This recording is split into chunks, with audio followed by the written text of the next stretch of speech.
Assalamu alaikum warahmatullahi wabarakatuh. Muganda wange mwennyinaze ampuliza okimanyiko nti twatuuse mu 10 erisembayo. Abaffe okimanyi nti twandibadde tuteekayo nnyo amaanyi n'okufuba okukola emirimu emirungi.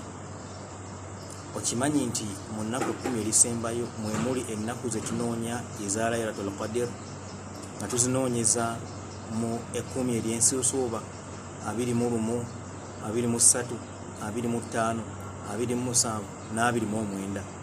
Naye wali otegeddeko nti abamanyi abamu beesiba nnyo ku lunaku lwa 27 nga bawa ensonga zino wammanga ziwulirize muganda wange ampuliriza. Abamanyi bagamba nti bwe kataligirya kyandiba nga ekiro ekya Laylatul Qadr kiri nnyo kisoboka nnyo okubanga kisoboka okubeera nga kiteeba olunaku olwa 27 ne bawa ensonga zino wammanga. Ensonga esooka, nasjudu ala a'dha'i saba, bwe tuba tuvunnamira ku biyungo 7. Bonno nga bagamba nti Katonda oyo ayagala nnyo omusanvu ogwo, nabwe ekyo mu butonde bwaffe bwe tuba tusaala tuvunnamira ku biyungo 7.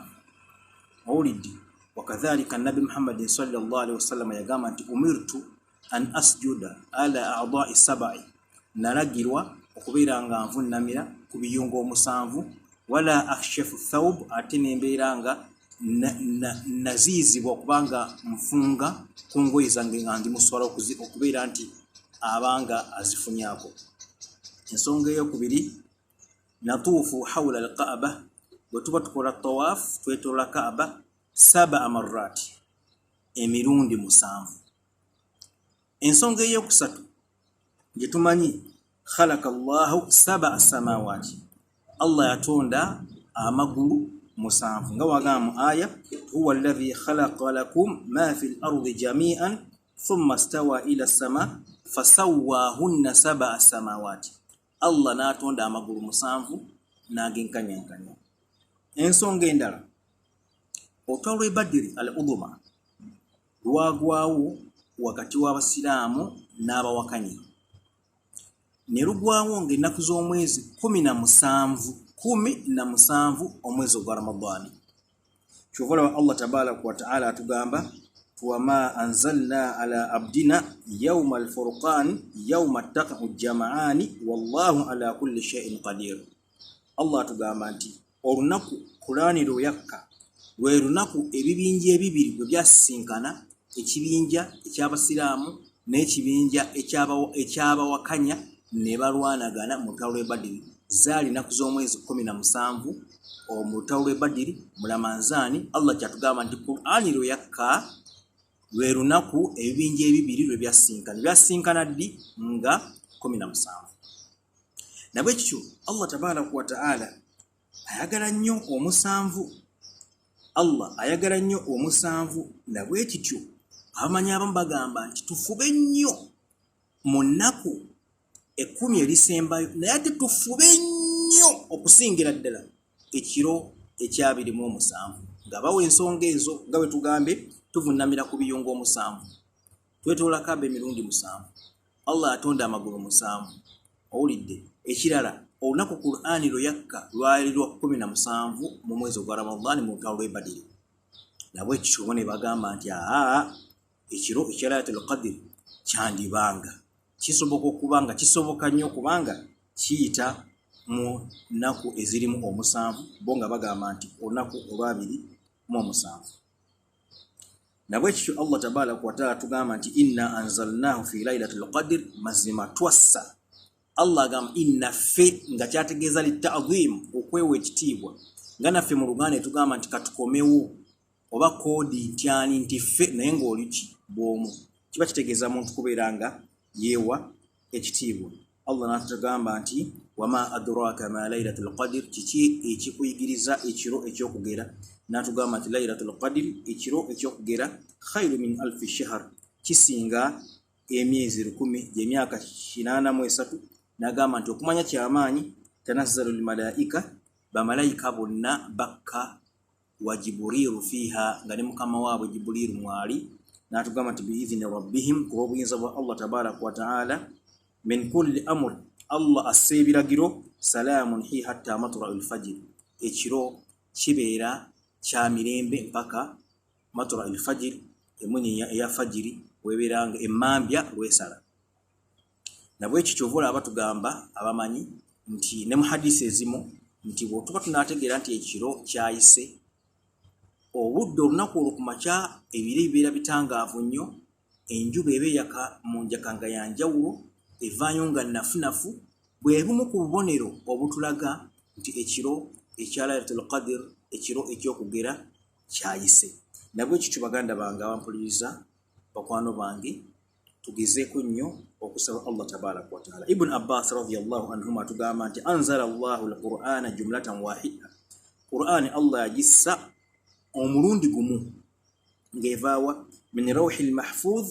ng'eva ku lubaawo lwe table of guidance ila baitil izza nejja ku nnyumba gye bayita baitil izza mina samaa'i dunya eri ku ggulu n'agamba nti thumma nazala mufassala bihasba alwaqa'ih oluvannyuma neetandika okukka bihasba alhawaij walhawadith okusinziiranga ku bwetaavu obwabanga buguddewo yasalunaka an shahri alharam Muhammad bakubuuza ku mwezi ogutalwanyirwamu aya nekka yasalunaka anil mahid bakubuuza ku bakyala abeekoonye Allah nassa aya yasalunaka anil khamr wal maisar Muhammad bakubuuza kubikwatagana ne kubazaala n'omwenge yogereko wasalunaka anir ruhi Muhammad bakubuuza ku mwoyo wasalunaka an jibal bakubuuza ku nsozi Qur'an nejjangeka in piecemeals mu butundutundu according to the prevailing conditions okusinziiranga ku mbeera eyabangawo n'okusinziiranga Allah kyeyabanga ayagala okuyigiriza abakkiriza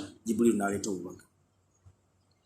Wakadhalika batugamba hadithi ejiba ku Abu Hurairah radhiyallahu anhu hadithi rawahu al-Bukhari etugamba ti anna Jibrila kana yu'aridu al-Qur'an, Jibril yalinga akka eri Muhammad sallallahu alaihi wasallam wayatadarasane batandika okubeeranga basoma Qur'ani nga bagiyitamu aya ku aya mpaka ebabeeranga bakolaki nga bagimalirizanga. Ebbanga lyonna Jibril yakkanga n'ayigiriza Muhammad sallallahu alaihi wasallam okusoma Qur'an. Nabwe kitu baganda bange tufube nnyo okulaba nti tugezaako okusoma Qur'ani naddala mu nnaku zino abadde tosomanga weekwasa kino nakiri obudde tebunaggwayo zino ennaku 10 tandikiraawo nezinabazibulayo 5 tandikiraawo neonaalubulayo lumu tandikiraawo tuleme kugamba nti luli taswifu nja kukola tekijja Allah ayinza okutwala. Baganda bange ekiro mu nnaku zino Laylatul Qadr Allah tabaraka wa taala mwagerera riziki omwana Adamu gyagenda okufuna omwaka mulamba. Allah yagerera riziki zaffe omuntu kyanaafuna mu nsi muno naye buli kiro kya Laylatul Qadr Allah akutemerako kyonaafuna omwaka mulamba.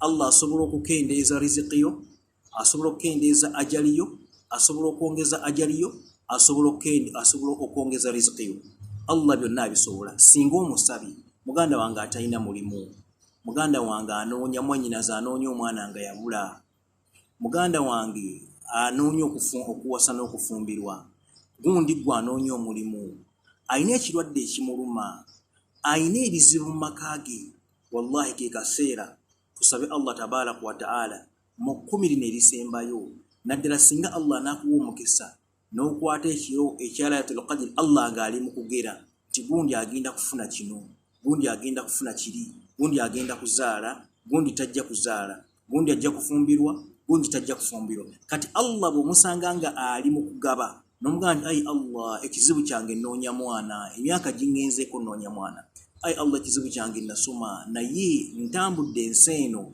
emirimu gimbuze, ayi Allah wekisa ekingi njagala musajja mpase, ayi Allah wekisa ekingi njagala nzimba akayumba, ayi Allah wekisa ekingi nkusaba ompeyo ka poloti, ayi Allah wekisa ekingi nkusaba ompa abaana abagezi abaana benzaala tebategeera, ayi Allah nkusaba ontikeko omukisa. Allah omusanga nga ali mu kugaba atema riziki abaana Adamu gye bagenda okubeeranga bafuna mwaka mulamba. Allah tayinza butakuwa, tasobola kubeera nga takuwa, tasobola kubeera ntakuwa ekyo kyakoze eki kyomusabeeko. Tuyitirize nnyo okusalako ekiro, tumwegayire Allah tabaraka wa taala. Ulira Nabi sallallahu alaihi wasallam batugamba tikana Nabiyyu sallallahu alaihi wasallam yaqumu fil layl, yalinga ayitiriza nnyo okusala ekiro hatta yatafattama qadamahu, ebigere bye ne bituuka okubeera nga bizimba. Naye ilamu anna Allah kad ghafara lahu ma taqaddama min dhanbihi wa ma ta'akhkhara, Allah yamusonyiwa amazambi ge agakulembera n'agalisembayo. Kati ate ffe bakimbuyege, ate ffe aboonoonyi. Wa barakallahu fikum wa jazakumullahu khairan jaza. Assalamu alaikum wa rahmatullahi wa barakatuh.